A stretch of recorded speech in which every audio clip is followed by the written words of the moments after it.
तो जो कुछ भी हो रहा हो दुनिया में जाए चूल्हे भाड़ में, नेटफ्लिक्स सामने होना चाहिए।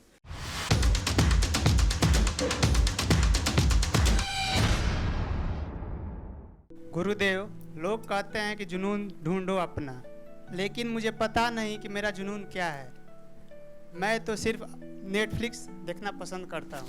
आपको कभी किसी चीज का जुनून नहीं हुआ अभी तक, इसका मतलब पहली बात, जैसे किसी को किसी से प्रेम हो जाता है तो पूछना नहीं पड़ता कि जुनून क्या होता है और कैसे होता है।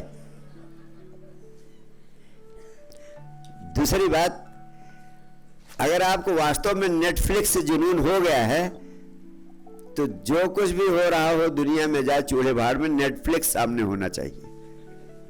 यस और नो? यस। आप जैसे नेटफ्लिक्स का जुनून हो गया है आपको, ऐसे जिंदगी में कोई ऐसी चीज होगी जिसको आप समझ नहीं पा रहे हैं, जिसको पाने का जुनून, जिसको करने का जुनून आपको पैदा होगा। लेकिन प्रश्न आपका महत्वपूर्ण बहुत है। वो इसलिए महत्वपूर्ण है कि आजकल बच्चों को इतने सारे मोटिवेशनल स्पीकर्स आते हैं, इतने सारे गाइडेंस देने वाले लोग आते हैं, इतने मेंटर्स आते हैं, और सारे सोशल मीडिया पर आपको कहते हुए मिल जाएंगे लोग कि जिस चीज का आपको पैशन हो उस पैशन को ही परसू करना चाहिए, उस पैशन की दिशा में ही आपको सक्रिय होना चाहिए, उसी का कोर्स करना चाहिए, उसी की पढ़ाई करनी चाहिए, उसी की परीक्षा देनी चाहिए, तभी उसमें आपको सफलता मिलेगी। शायद इसलिए ही इस बच्चे का प्रश्न हुआ कि मैं जान लूं कि आखिर मेरा पैशन क्या है, फिर उसी दिशा में मैं उसी सब्जेक्ट में अपनी ऊर्जा लगाऊं। अच्छा, कितने लोग ऐसे हैं जिनको पता है कि उनका पैशन जिंदगी में ये बनने का या होने का या करने का है? हाथ उठाएं।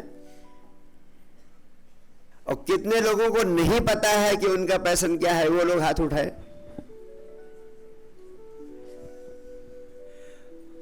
और कितने लोग ऐसे हैं जिनको इसकी फुर्सत ही नहीं है इस बारे में सोचने की कि मेरा पैशन क्या है? वो हाथ उठाएं।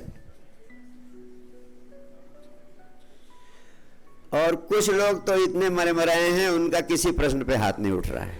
उनकी जिंदगी तो ऐसे भगवान भरोसे चल रही है। उनकी जिंदगी like a rudderless boat, always moving here and there but reaching nowhere. जब तक आपकी जिंदगी में प्रश्न भी अगर नहीं उठता है तो अब तो आप अभी से बूढ़े हो गए हो। I am feeling very disappointed कि कुछ बच्चे यहां बैठे हैं जिनका ना इस प्रश्न पे हाथ उठ रहा है, ना उस प्रश्न पे हाथ उठ रहा है, किसी प्रश्न पे हाथ नहीं उठ रहा, जो ना इधर के हैं ना उधर के हैं, किसी और के नहीं है। मैं चाहता हूं कि कम से कम आपके भीतर आप एक युवा चित्त है, तो आपके भीतर अगर प्रश्न नहीं खड़े होते तो आप युवा नहीं, आप जिंदा व्यक्ति ही नहीं हो। पूरी गीता सिर्फ अर्जुन के भीतर उठे हुए प्रश्नों का उत्तर है, और प्रश्न पे प्रश्न उठते गए, उत्तर पे प्रश्न उठते गए, और इतनी बड़ी गीता पैदा हो गई कि आज सारी दुनिया का मार्गदर्शन कर रही है। जब तुम्हारे भीतर प्रश्न उठने बंद हो जाएं तो समझ लेना कि जीवन बुढ़ापे की जगह मरा मराया ही जीवन जी रहा हूं मैं, किसी तरह सरक सरक कर जी रहा हूं। निस्संदेह सारे बच्चों की यही सबसे बड़ी प्रॉब्लम है कि कैसे जाने कि किस लिए उन्हें बनाया गया है। भगवान कृष्ण कहते हैं, इस पृथ्वी पर कोई भी दो व्यक्ति एक जैसे नहीं है, no two persons are identical. और वो कहते हैं हर व्यक्ति के भीतर एक बीज है, और हर व्यक्ति के जीवन का एक ही लक्ष्य है कि वो जिस चीज का बीज है उस बीज को और अधिक अंकुरित, विकसित, पुष्पित और पल्लवित करे। यानी तुम सबके भीतर किसी कोई एक बीज है और वो उस बीज की संभावना है कि वो विराट वृक्ष बन जाए। कोई जूही का फूल बनने की संभावना है, किसी के भीतर कमल का बीज है, किसी के भीतर गुलाब का बीज है। तो जो बीज आपके भीतर है, अगर आपके बीज जूही का फूल होने का बीज है तो कभी कमल का फूल बनने की चेष्टा मत करना। कमल का फूल बनने की चेष्टा करोगे तो पहली बात, तुम जिंदगी भर कमल का फूल नहीं होने पाओगे, क्योंकि तुम्हारे भीतर जूही का फूल होने का बीज। और दूसरी घटना क्या घटेगी, जूही का फूल होने का बीज तुम्हारे भीतर है, लेकिन तुम जूही का बीज होकर भी पूरी तरह जूही के फूल के रूप में खिल नहीं पाओगे, क्योंकि तुमने अपनी ऊर्जा कमल का फूल बनने में लगा दी।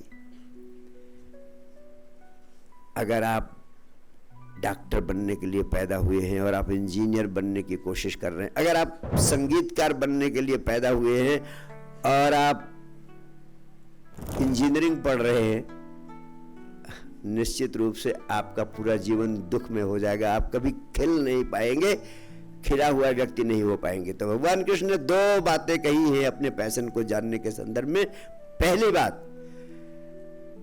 अगर आप गुलाब का फूल है तो पूरी तरह खिले हुए गुलाब का फूल हो जाएं। एक लक्ष्य आपका ये है। और दूसरा लक्ष्य क्या है कि अगर आप गुलाब का फूल है तो कमल का फूल होने की चेष्टा ना करें। लेकिन अब प्रश्न उठता है, जैसा बच्चे ने पूछा है, कि आखिर मैं कैसे जानूं कि मैं गुलाब का फूल बनना मेरी नियत है या कमल का फूल बनना मेरी नियत है। इस पर मैंने गहनता से पूरे प्राण लगाकर सूझबूझ से इसका उत्तर पाने की कोशिश की, तो जो सबसे महत्वपूर्ण मैजिकल फार्मूला मेरे हाथ लगा वो आपसे कह देता हूं। हम जिंदगी में मनी, पावर, प्रेस्टीज यही पाने के लिए काम करते हैं, जिससे हमें इनकम बड़ी हो जाए, उसी के लिए काम करेंगे।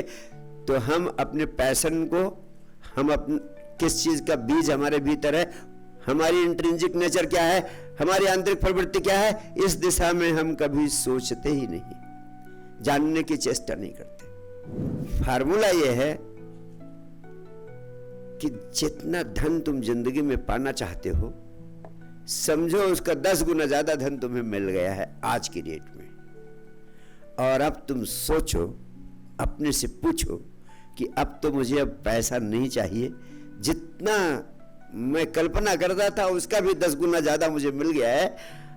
अब अगर मैं जिंदा रहूंगा अगले 60 साल, 70 साल, 80 साल, तो क्या करना चाहूंगा, कैसे जीवन बिताना चाहूंगा।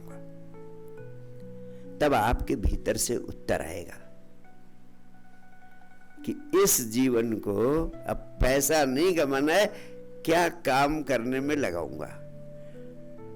जिस काम को करने का सहज भाव आपके भीतर हो, उस समय समझ लेना वही आपका पैशन है और कोई दूसरा पैशन नहीं है। और हर व्यक्ति उसे स्वयं ही इस दिशा में अपने भीतर खोज करनी पड़ेगी, और तभी उसका पैशन उसे पता चलेगा। और तुम युवा हो, तुम्हारे भीतर खोज की विराट संपदा है, विराट शक्ति है, तो अपनी उस खोज करने की शक्ति का आप उपयोग करें।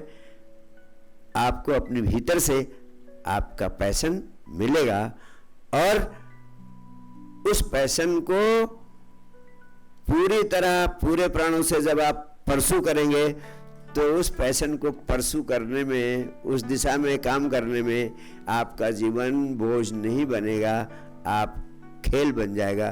क्योंकि जो आपके प्राणों का प्रेम होता है, उसके लिए आपकी ऊर्जा अपने आप इतना तेजी से सहज रूप से सक्रिय हो जाती है कि उसके लिए आपको न परिश्रम करना पड़ता है, न थकान लगती है, और अगर अपना पैशन आपको मिल गया तो समझ लेना कि आपने परमात्मा को पा लिया। उसी माध्यम से परमात्मा भी आपके जीवन में परमानंद के रूप में प्रकट हो सकता है। बहुत बहुत प्यार, बहुत बहुत आशीर्वाद। Thank you.